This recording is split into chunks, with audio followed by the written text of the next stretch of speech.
सत संगत जी, प्यार से कहना धन निरंकार जी। पवित्र आनंदवाणी में कहा है, साथ की संगत कर ले मानो, मन की दुविधा होती दूर, सहज अवस्था मिल जाती है, हर घट देखे हरि का नूर। कि साथ की संगत करने से मानो मन की जो दुविधा होती है वो दूर हो जाती है और सहज अवस्था मिल जाती है। जब मन को ये सहज अवस्था मिल जाती है तब हर घट में देखे हरि का नूर। हर घट में हम हरि को देखते हैं, हर प्राणी में हम हरि को देखते हैं। तो सहज में जब साथ की संगत मिल जाती है तो मन की जो दुविधा है वो दूर हो जाती है, सहज अवस्था मिल जाती है। हर घट में हम हरि को देखते हैं। इसलिए साधु संत महात्मा कहते हैं को आज हरि को देख लो, हरि को पालो, हरि को भज लो।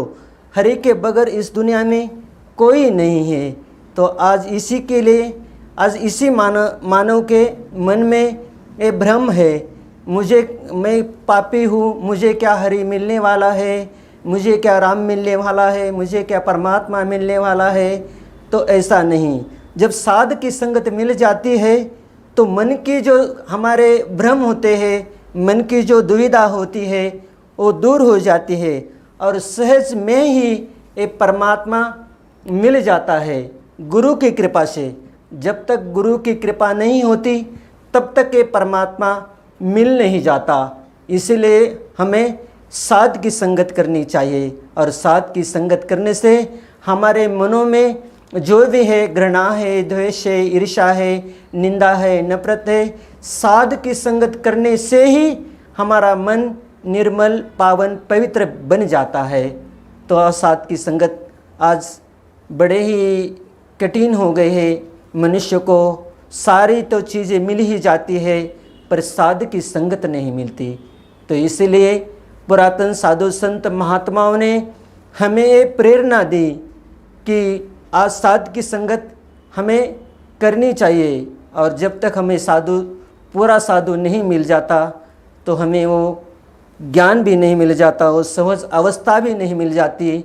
हम रहते तो संसार में ही है, लेकिन हमें सहज अवस्था मिलने के लिए हमें साध की संगत मिलनी चाहिए। तो साध की संगत केवल गुरु की कृपा से मिल जाती है। तो कहते भी है, तीर्थ गए एक फल, संत मिले फल चार, कहत कबीर गुरु मिले अनेक फल। तो जब गुरु हमारे जीवन में आता है तो हमें हमारी जो झोली है वो सुखों से भर देता है और हमारा जीवन जो है वो खुशहाल बन जाता है। और साध की संगत जब हमारे जीवन में मिल जाती है तो हमारे मन की जो दुविधा है दूर तो हो ही जाती है, लेकिन हमारा जो मन भटकता है इधर उधर, तो ये भी मन है वो शांत हो जाता है। इसलिए साधु संत महात्माओं ने हमें बार बार यही प्रेरणा दी कि ऊठ मुसाफिर भोर भई, अब रहन कहाँ तू सोत है। जो सोत है वो खोत है, जो जागत है वो पावत है। और साधु संत महात्माओं के विचारों के ऊपर आज ध्यान देने की ज़रूरत है। अगर हम साधु संत महात्माओं के वचनों के ऊपर ध्यान देते हैं तो हमारा जो जीवन है वो तो सुंदर बन ही जाता है। हमारे साथ में हमारे जो भी हमें मिल जाता है उसका भी जीवन सुंदर बन जाता है। तो आज हमें ज़रूरत है साध की संगत करने से। और जैसे जैसे जीवन में हमारे वो साधु की संगत मिल जाती है तो जीवन ही सुंदर तो बन ही जाता है, लेकिन हमारा कर्म, हमारा व्यवहार, हमारा आचरण, सारी जो सुंदरता हमारे जीवन में आती है जब संगत मिल जाती है। अगर हमारे जीवन में संगत नहीं मिल जाती तो हम कितना भी प्रयास कर लें लेकिन हमारी वो प्रगति नहीं होती। तो आज ज़रूरत है साधु की संगत करने की। तो हमें उठत बैठत तो हरि का संग ही करना है।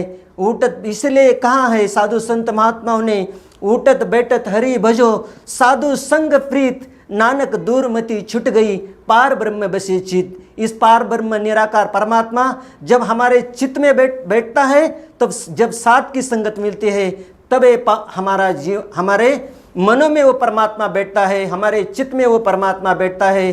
सारी हम संसार में रहते हैं, इधर उधर की सारी संसार के बातें हमारे जीवन में होती है, लेकिन जब साधु संत महात्माओं का कोई वचन हमारे मनों में ध्यान में आ जाता है, तुरंत ही हमारा जो मन है इस निर्गुण निरंकार परमात्मा के ऊपर ही सहज में ही लग जाता है। तो हमारे अंग संग में परमात्मा है, ये निर्गुण निरंकार है, हर घट में है, एक कण कण में है, ये अविनाशी है, ये परमात्मा है। तो एक केवल समझ हमारे जीवन में तब आई जब साध की संगत मिल गई, और जब साध की संगत मिल गई तो हमारा जीवन ही सुंदर बन गया।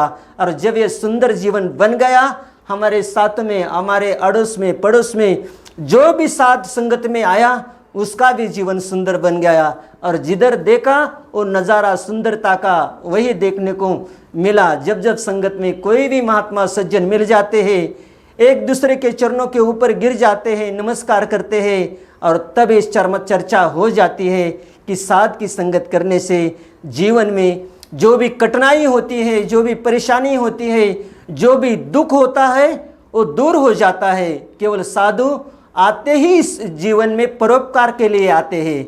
और जब जब ये साधु आए इस धरती पर, उन्होंने यही प्रयास किया, यही कार्य किया कि हमारा जो मानव तन है, इस जब एक अलग जो मानव तन जो मिला है, ये मानव तन किसी के काम में आ जाए, ये परोपकार में लग जाए। तो इसीलिए मानवता का ये जो संदेश है, हमेशा मानवता का मिशन है। आज तो यही मानवता का मिशन हमें संदेश दे रहा है कि हमने मानव से प्यार करना है, मानव के साथ में वो सद्व्यवहार करना है, और मानव को एक दूसरे को ऊपर उठाने के लिए ही हमने प्रयास करना है। और पुरातन साधु संत महात्माओं ने यही प्रयास किया। जी साध संगत जी, प्यार से कहना धन निरंकार जी।